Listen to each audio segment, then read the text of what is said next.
I have seen the dark universe yawning, where the black planets roll without aim, where they roll in their horror unheeded, without knowledge or luster or name.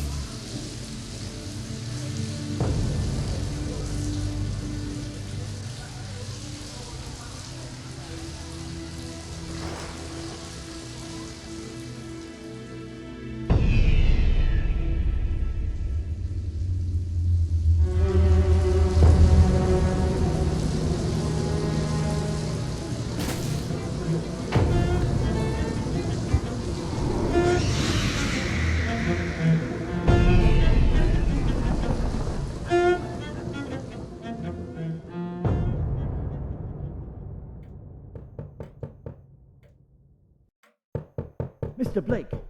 Mr. Blake! Robert Blake! He won't answer. We could see him from our window, just sitting at his desk. He hasn't moved since morning. Stand aside, please, miss. Doctor?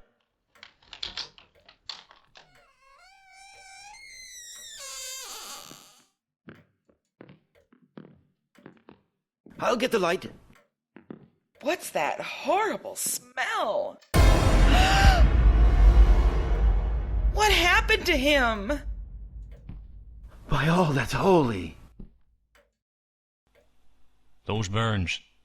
Doctor, have you ever seen a victim of lightning strike before? Curious lightning, with the window unbroken. But he does bear the marks. The smell in here. It's overpowering. Come with me, miss. You don't need to see this. I'll have to contact the coroner's office. Blake. Whatever happened to you? My name is Blake. Robert Harrison Blake, of 620 East Knapp Street, Milwaukee, Wisconsin. I am on this planet? I returned to Providence in the winter of '34. Having sent home for most of my books, I settled down to continue my writing and art.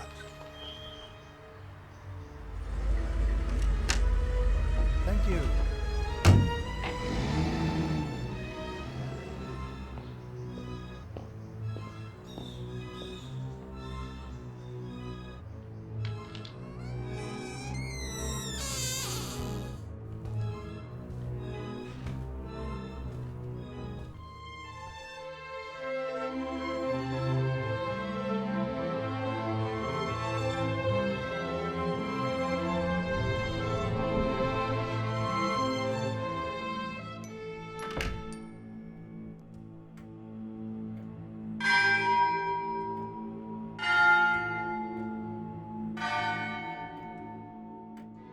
During that first winter, I produced some of my best-known short stories and painted several canvases. At sunset, I would often sit and gaze out at that shimmering spire-crowned mound in the distance. But of all of the objects on Federal Hill, a certain huge, dark church most fascinated me. As the months passed, I felt myself more and more obsessed with the forbidding structure. By the spring, I could no longer write, my thoughts solely on the church and its dark secrets. The urge to visit the abandoned church was too great to resist.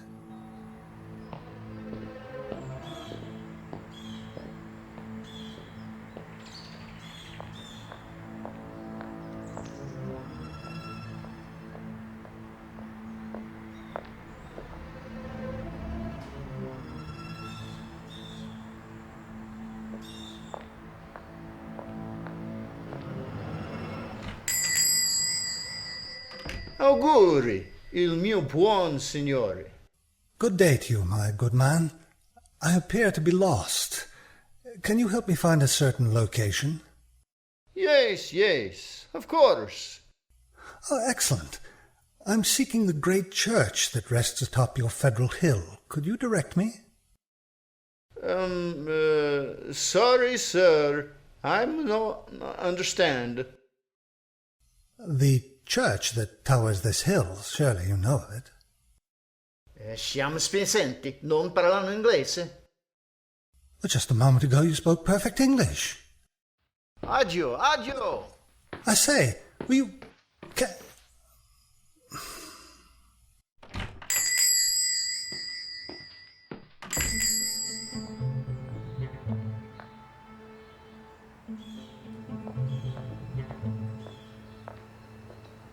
I beg your pardon.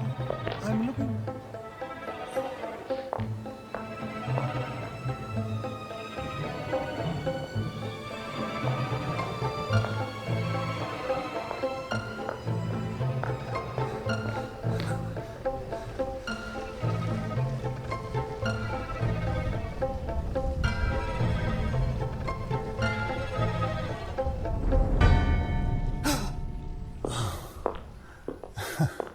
Excuse me, officer.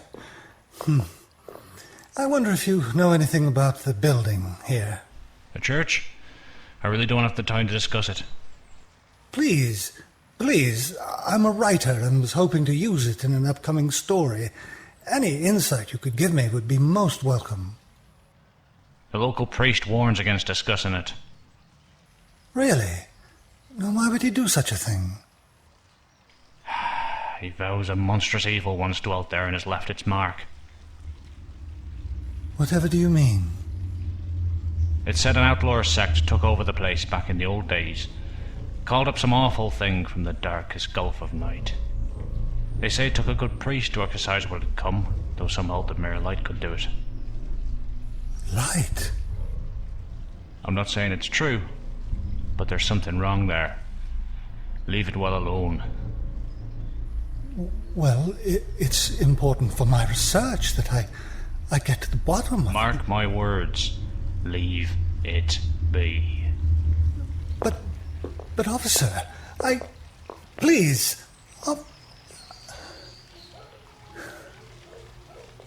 wonder.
Professor Enoch Bowen, home from Egypt, May 1844. Buys Old Free Will Church in July. His archaeological work and studies in occult well known. Founds Starry Wisdom Church, 1846. 3 disappearances reported. First mention of shining trapezohedron. 7 disappearances, 1848. Stories of blood sacrifice begin. Father O'Malley tells of devil worship with box found in great Egyptian ruins. Says they call up something that can't exist in light. People say the shining trapezohedron shows them heaven and other worlds, and that the haunter in the dark tells them secrets in some way. 6 more disappearances in 1876. Secret committee calls on Mayor Doyle for help. Action promised, February 1877. Church closes in April. Ghost stories begin around 1880. Try to ascertain truth of report that no human being has entered church since 1877.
It was June when I finally conquered the cryptogram. I'm both awed and disconcerted by the results. I discovered reference to a haunter of the dark, awakened by gazing into the shining trapezohedron, and I fear it is summoned again by my own gaze, and now desires to stalk abroad once more. But thankfully the streetlights form a bulwark which it cannot cross, for now. The shining orb appears to be a window on wall of time and space. I have traced its history from the days it was fashioned on dark Yuggoth, before ever it was brought to earth by the Old Ones, changing hands throughout centuries, passing from civilization to civilization. It was unearthed from an ancient windowless crypt built by Pharaoh Nefertari. Finally, Professor Enoch Bowen brought it to Federal Hill and the Starry Wisdom Church to curse mankind once more.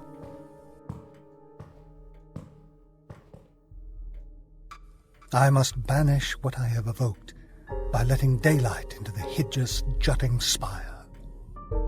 And yet at the same time, I feel an ever-growing fascination and morbid longing pervading even my dreams to gaze again upon the cosmic secrets of the shining orb.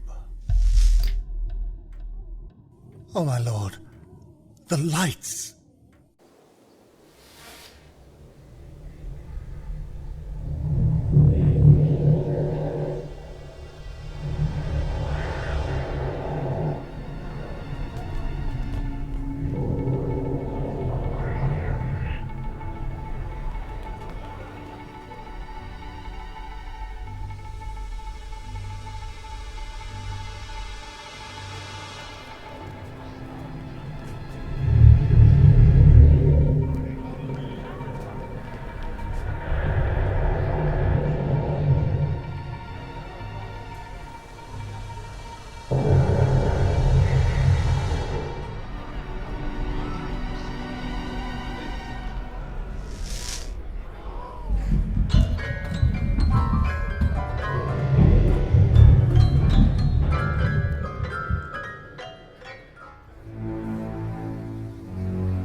fools!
I must speak to someone in charge. Listen, you must not lose power. You do not know what is at stake. Hello? Hello? Hello?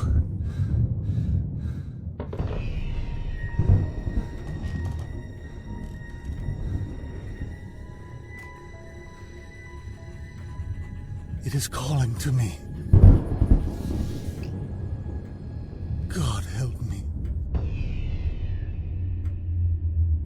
Lights still out.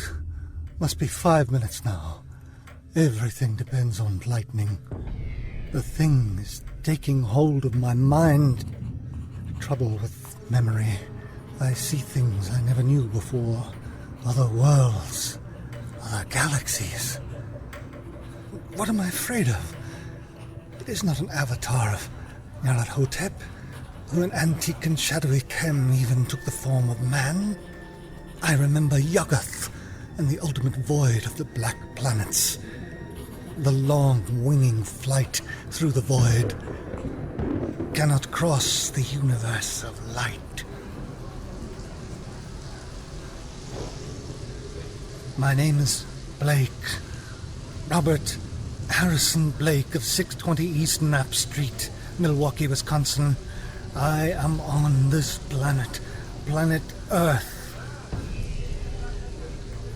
Azathoth, have mercy. I can see everything with a monstrous sense that is not sight. Sense of distance gone. Far is near, and near is far. I'm mad, or going mad.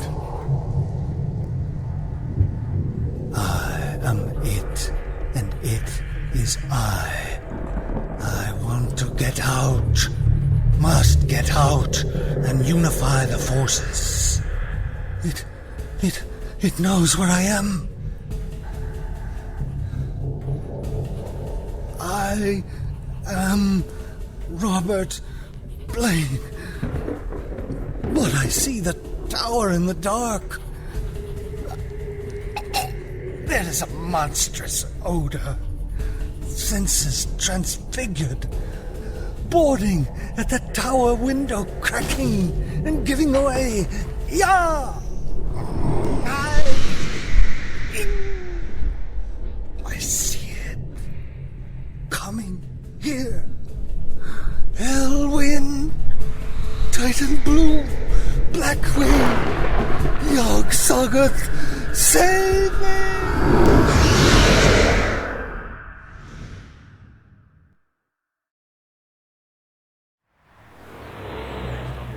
Before me and reports given by several locals. It's my conclusion that Robert Harrison Blake died from electric shock, or nervous tension induced by electric shock. Electric shock? But what of the unbroken window? Nature has shown herself capable of many freakish performances, Dr. Dexter, and in conjunction with the obvious crazed state of mind Mr. Blake was in, it's not unreasonable to conclude a profound nervous shock derived from an electric discharge.